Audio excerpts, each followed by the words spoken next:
Persuasion by Jane Austen. Chapter 1. Kellynch.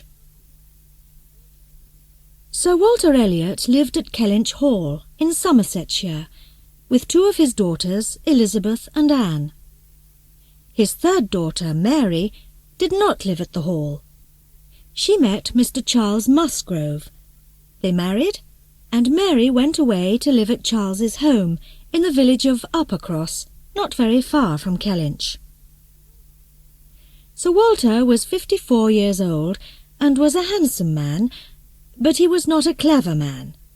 He only thought about his hair and his moustache, or the colour of his coat or shirt or trousers. He never wanted to think about other things. His wife, Lady Elliot, a beautiful, clever and friendly woman, was now dead. The two girls stayed with their father at the Hall, but they often visited their mother's good friend, Lady Russell, and she often visited them. Lady Russell lived in another big house, not far from Kellynch Hall. She loved her friend's three daughters very much, but she loved the second daughter, Anne, more than the other two. Anne was a pretty but very quiet young woman. She was the cleverest of the three girls. She liked thinking. She liked talking to other people. She liked reading good books. But her father loved Elizabeth and Mary more than he loved Anne. He never talked about things with her. He wasn't interested in her. For Sir Walter, Anne was only Anne. Elizabeth looked after the Hall with its big gardens and beautiful park, and Anne helped her. Mary sometimes came to visit them. Sir Walter, their father, never wanted to think about money. He liked buying new things for the house. He liked buying new jackets and shoes. He liked driving in expensive new carriages. But he never asked, "Where does the money come from? How much money have we got?" He did not like thinking about it. So after some years, the Elliot family didn't have much money. Sir Walter spoke to Elizabeth about it. Elizabeth spoke to Lady Russell about it. She asked Lady Russell to help them. "What can we do?" she asked her mother's old friend. "I do not know, but I can ask my friend Mr. Shepherd," Lady Russell answered. "He is clever with money. He can help us." Lady Russell came to the Hall with her friend Mr. Shepherd. They talked to Sir Walter and to Elizabeth. "You must leave Kellynch Hall," Mr. Shepherd told them. "This big house is too expensive for you. You must go and live in a smaller house." They all looked at Sir Walter. He was very quiet. He said nothing for a minute or two, but then he answered, "Yes, you're right. We must leave Kellynch Hall and find a smaller house to live in. Perhaps we can look for a house in Bath. It is not very far from here, and I like living in Bath. It is a beautiful city. A lot of interesting, rich families live in Bath, you know." Anne listened. She was not happy. She did not like Bath. She remembered her 3 unhappy years at school there after her mother died. But they didn't ask Anne.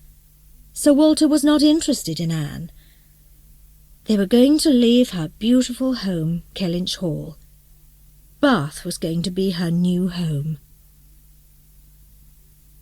One day, soon after this, Mr. Shepherd was in Taunton, a town quite near Kellynch Hall.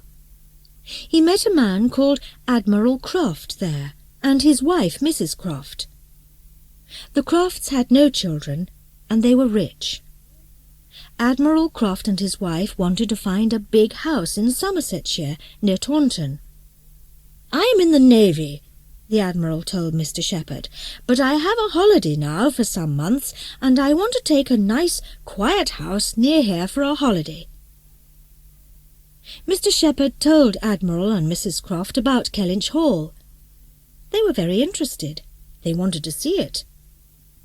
"When can we visit Sir Walter Elliot and see his house, do you think, Mr. Shepherd?" asked Mrs. Croft. Mr. Shepherd asked Sir Walter the same question, and the Crofts visited the Hall with Mr. Shepherd one afternoon a week later for tea.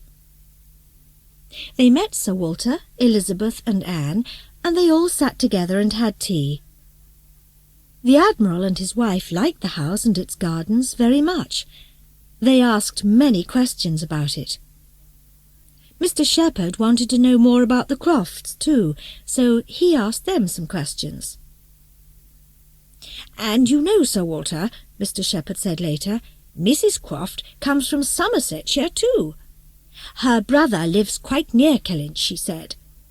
But what did she say her brother's name was now? I cannot remember." Anne listened. She waited, and then said quietly, "Mr. Wentworth is his name, I think."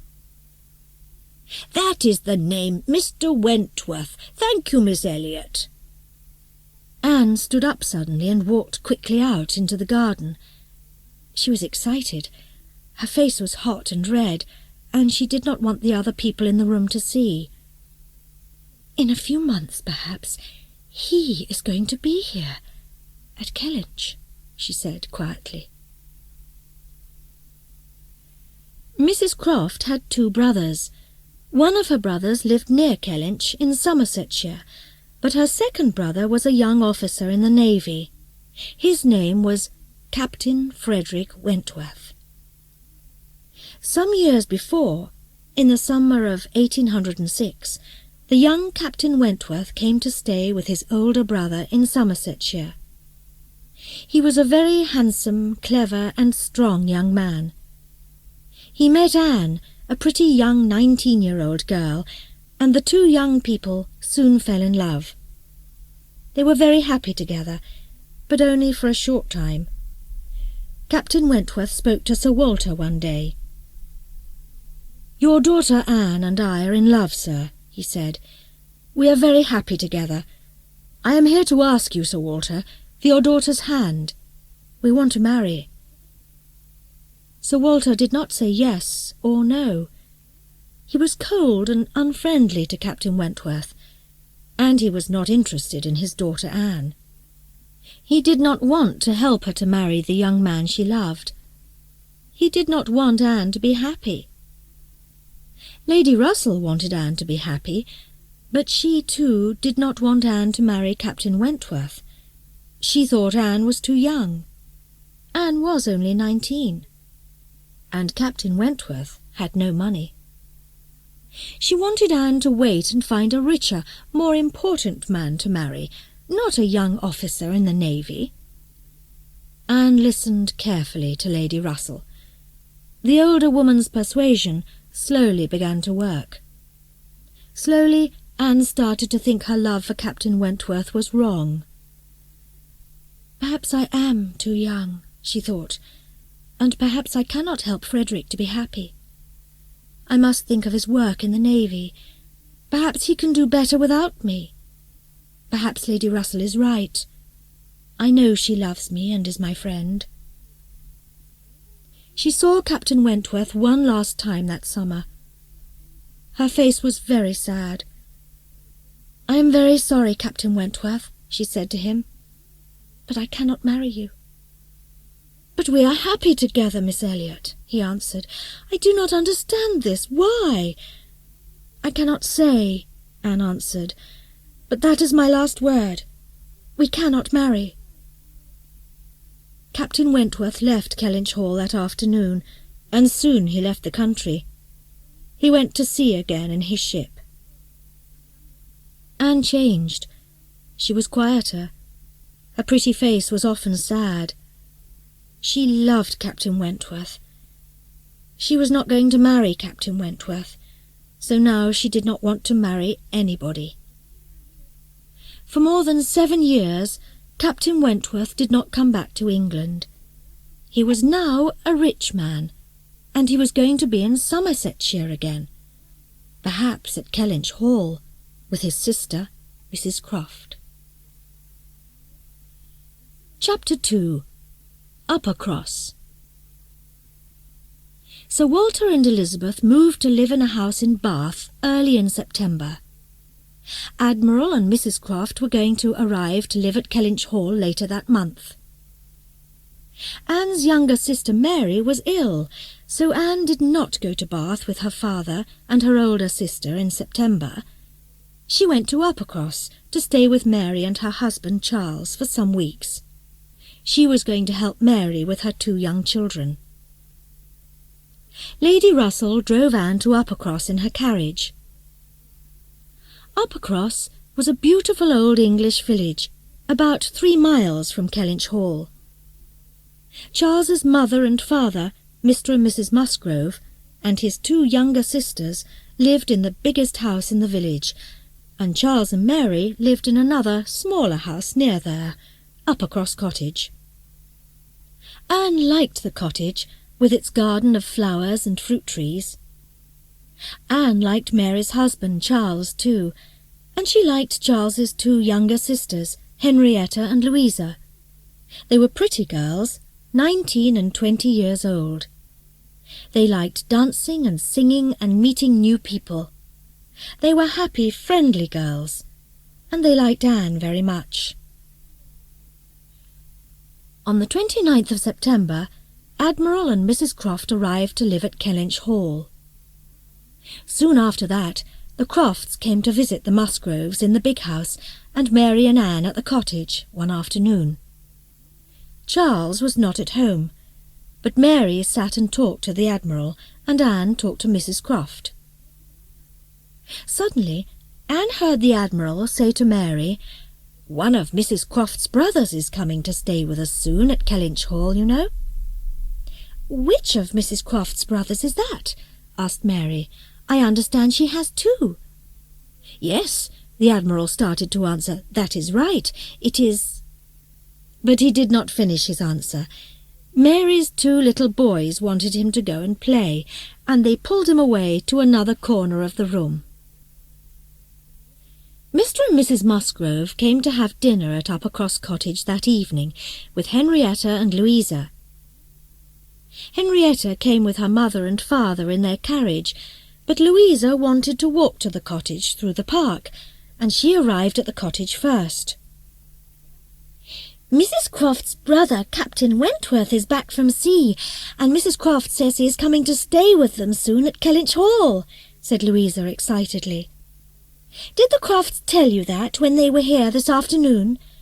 Mother says he is a very handsome young man. He was here in Somersetshire 7 or 8 years ago, she says, and he is now an officer in the Navy." Some minutes later, Mr. and Mrs. Musgrove arrived with Henrietta, and they all talked for some time about the visit of Captain Wentworth to his sister at Kellynch Hall. "I must be ready to hear the name of Captain Wentworth at any time now," Anne thought sadly, "and I must be ready to meet him again soon too.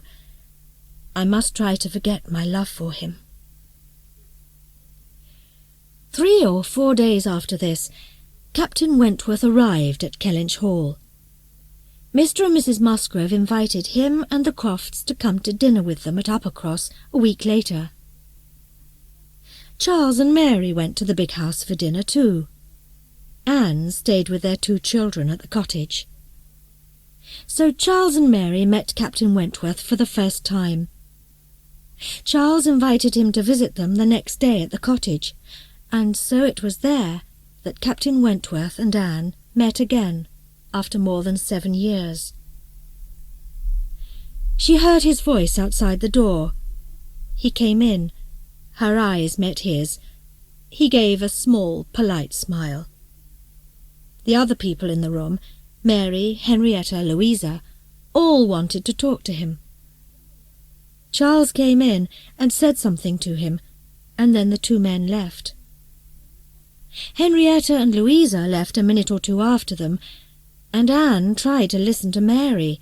She tried, but she heard nothing. The only words in her head were, "He was here. He was here in this room." From that day, Captain Wentworth and Anne were often together in the same room. He never talked much to Anne, but she listened to him often with the other people in the house. He talked a lot to Henrietta and Louisa. They often sat next to him, and they asked him about the Navy and about his visits to other countries. They liked listening to his stories of the sea. He was a very handsome man, and after some days Anne saw the two young girls were in love with him. They laughed a lot together, and he was happy to be with them. With Anne, he was always quiet and polite, but he was not warm or friendly, and he never laughed with her. Soon Captain Wentworth was at Uppercross 4 or 5 times a week. One morning he came into the sitting-room of the cottage and found only Anne there, with one of Mary's children. The child was ill. Usually other people were in the room with him and Anne, but that morning only Anne and the child were there. "Oh, I am sorry, Miss Elliot," he said. He stopped near the door. "I thought the two Miss Musgroves were here." Then he walked quickly to the window and looked out. He had nothing more to say to her. "They are coming in a minute, I think," said Anne. She wanted to stand up and run out of the room. She did not want Frederick to be polite and cold to her. "But I must stay in the room and talk to him," she thought. "What can I say to him? And what can he say to me?" Suddenly Mary's younger child, Walter, ran into the room and jumped up on Anne's back. Carry me, please," the child sang.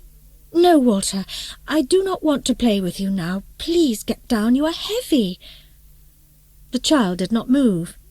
He did not want to get down. He wanted a game. He stayed on her back. "Walter, please," Anne tried again, but the child did not move. Suddenly Captain Wentworth walked across the room from the window, took the child off her back, and carried him away. She was amazed. She forgot to thank him. No words came. "He helped me," Anne thought. "Why?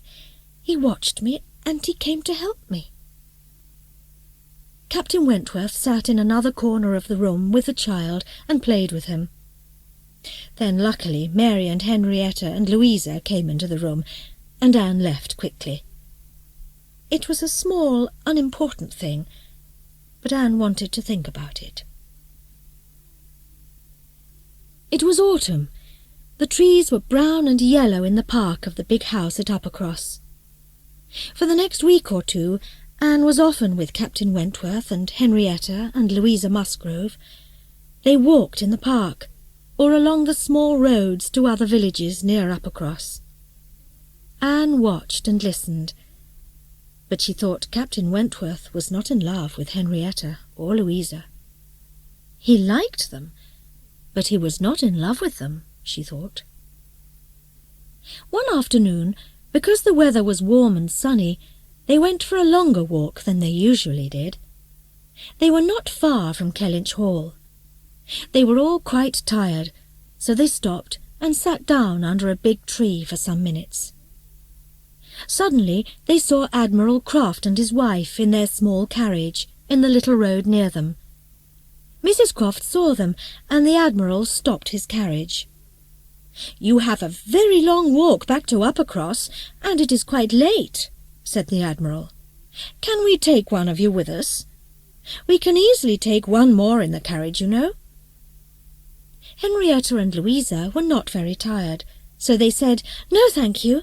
Mary said no, too. Mrs. Croft turned to Anne and said, "You are tired, Miss Elliot, I can see.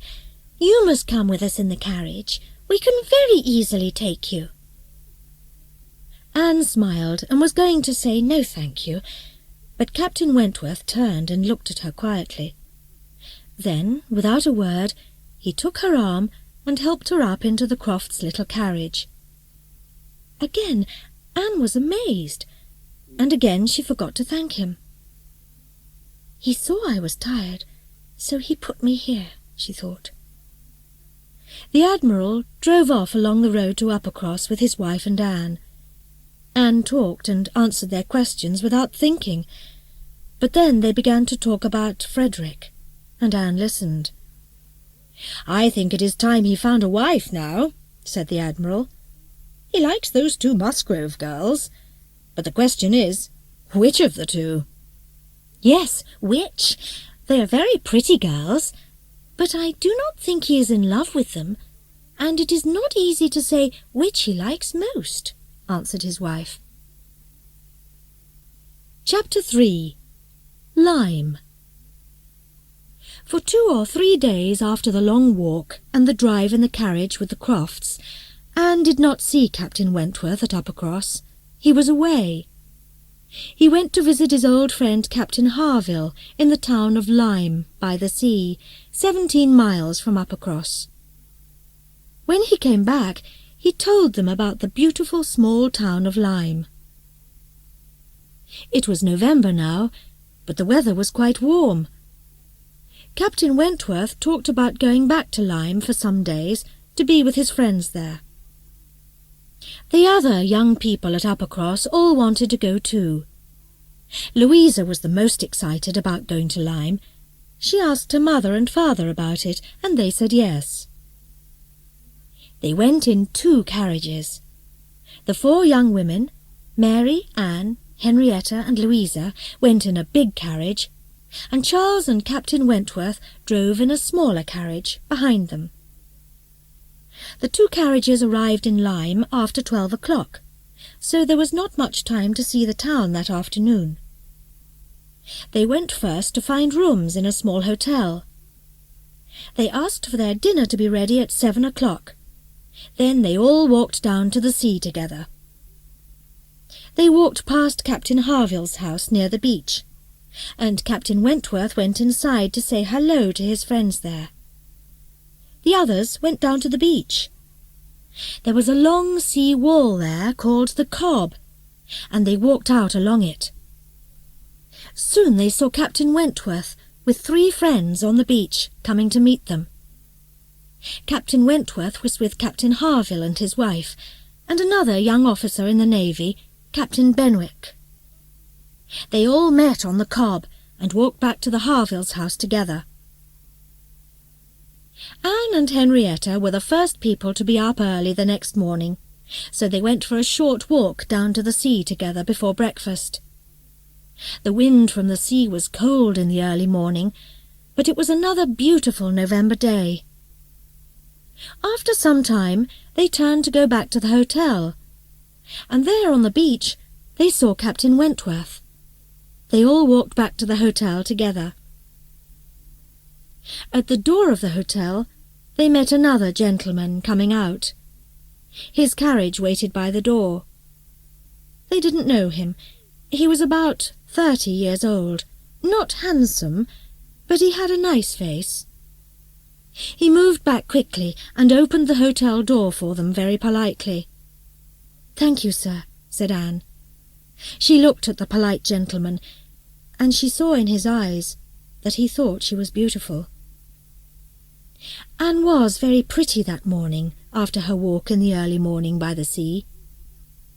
Captain Wentworth saw the quick look in the polite gentleman's eyes too, and he looked more carefully at Anne. His eyes suddenly seemed to say, "Yes, you are beautiful this morning. This is the same Anne Elliot I knew and loved more than 7 years ago." At breakfast, Captain Wentworth asked one of the people in the hotel about the gentleman at the door. "Can you tell us his name?" "Yes, sir," the man answered. "That is Mr. William Elliot."